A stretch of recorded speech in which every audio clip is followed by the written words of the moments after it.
Ainda precisa que surja alguém que faça essa pesquisa e essa divulgação para mostrar o Kardec tratando de como se faz ciência.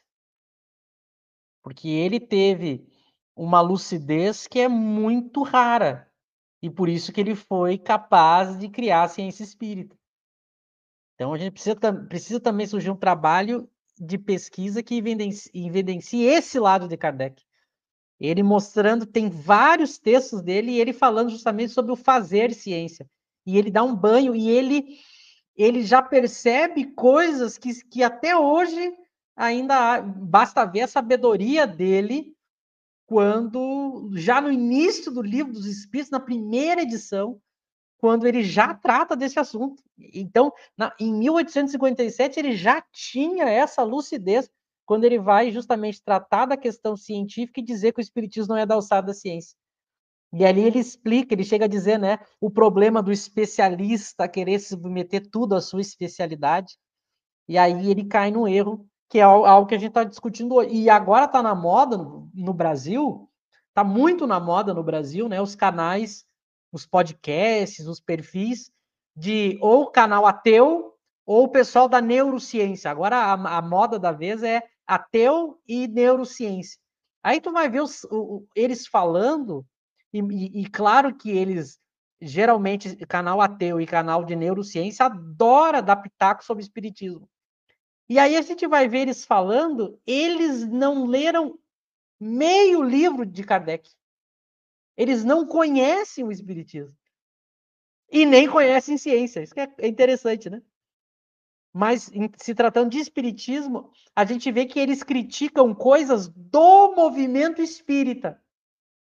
Que aí qualquer pessoa que tenha meio cérebro sabe que as coisas absurdas e sem sentido que o movimento espírita fala e faz. Mas eles acham que estão falando do espiritismo. Então é muito interessante, e a gente já viu que Kardec já trata disso. Já tratou disso no Livro dos Espíritos, tratou disso no Livro dos Médiuns, tratou disso no Evangelho segundo o Espiritismo. Eu lancei hoje, lá no Kardec Tube, o primeiro vídeo daquele projeto Nosso Lar segundo o Espiritismo, analisando o texto do Controle Universal do Ensino dos Espíritos, que é um texto que o movimento espírita faz uma confusão danada, de Kardec mostrando como é que se deu o surgimento, o controle e a autoridade da doutrina espírita. Depois, lá na Gênesis, ele retoma, ele mostra o caráter duplo da revelação espírita, ele mostra o papel dos espíritos tomando iniciativa e o papel dos homens. Então, todas essas questões que o próprio movimento espírita não entendeu. Então, ele, por exemplo, o José chegou a pincelar isso, né? Por exemplo, a evolução do espiritismo enquanto teoria,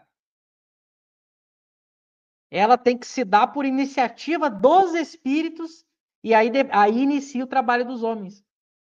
Eu não posso, por exemplo, Michel, escrever um livro para... eu quero ampliar a teoria espírita aqui. Não é assim que se dá a ampliação, o progresso da ciência espírita. Ou vamos fazer um congresso, e aí todo mundo apresenta um artigo com bases acadêmicas, e aí esses artigos que seguirem essa base acadêmica, como foi um grupo de estudiosos do espiritismo que fizeram, passa a ser uma parte nova da ciência espírita. Então não é assim. A iniciativa tem que partir dos espíritos para progredir a ciência espírita. E o movimento espírita fica tentando progredir a ciência espírita através de livro, palestra e congresso. Que é um equívoco. Não é assim que funciona. O que a gente pode fazer através de livro, palestra e congresso é discutir o estudo da doutrina espírita, o entendimento daquilo que já está estabelecido, que é diferente de progredir a teoria. Estudar a teoria para aplicar a teoria é diferente de progredir a teoria.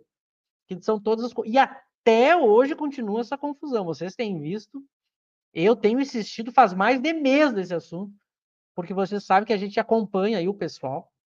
A gente teve dois movimentos, né? De um lado, a gente teve o pessoal que esqueceu a ciência e quis fazer do espiritismo uma religião formal.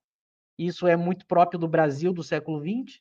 E a gente teve o movimento espírita ali pós-Kardec na Europa, nos Estados Unidos, querendo fazer o espiritismo uma ciência nos moldes acadêmicos, não entendendo que o espiritismo é uma ciência própria, independente, com os seus métodos, e que Kardec já mostra aqueles métodos que não se encaixam para o estudo do fenômeno espírita, que nem a gente está vendo aqui no item 18.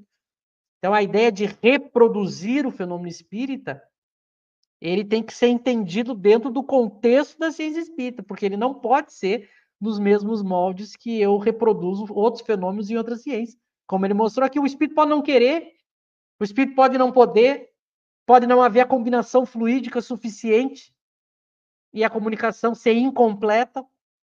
Agora, imagina se daí eu julgo que o fenômeno não existe, que é falso e que não existe espírito.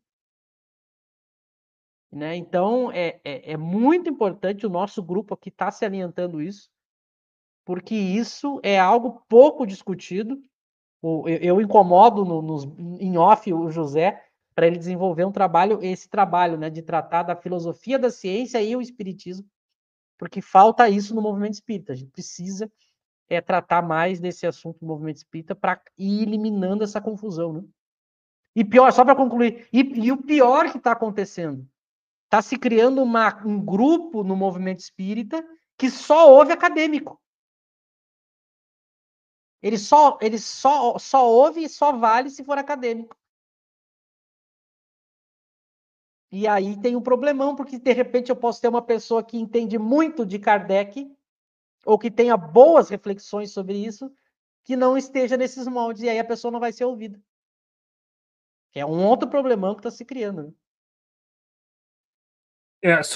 Eu vou passar para o José, mas só interessante isso que o Michel falou, né? De lembrar que o conhecimento espírita ele é espontâneo, porque teve todo um pessoal que quis fazer um novo controle universal, né? Provocado, sendo que o controle universal foi espontâneo, né? Como diz no capítulo 1 da Gênesis, né? De iniciativa dos espíritos, né?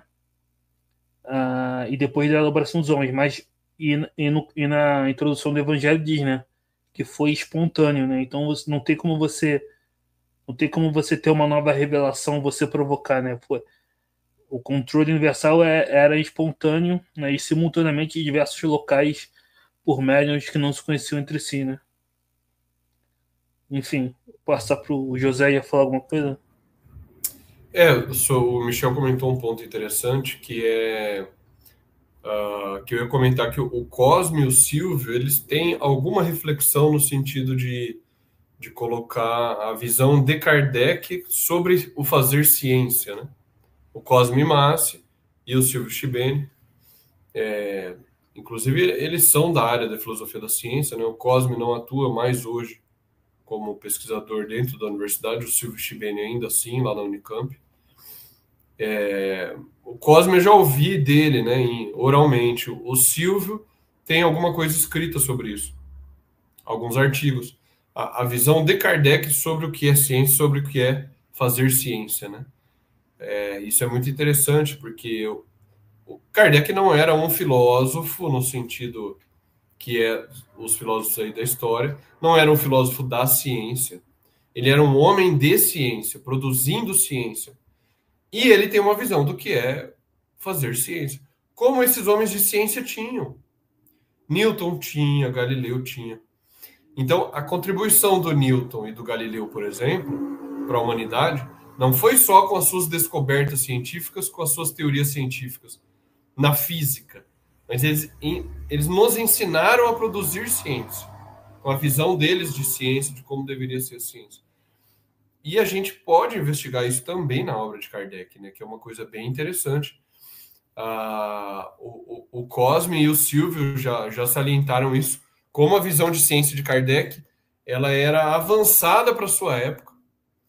Temas que foram debatidos no começo do século XX e depois foram superados, Kardec já tinha observado aqueles problemas, que é a questão do indutivismo lá, só para a ideia de que todos os observadores são neutros e um objeto apresentado a todos os observadores, as pessoas vão tirar a mesma conclusão dali. Porque a observação humana ela é objetiva, mas isso não é verdade, porque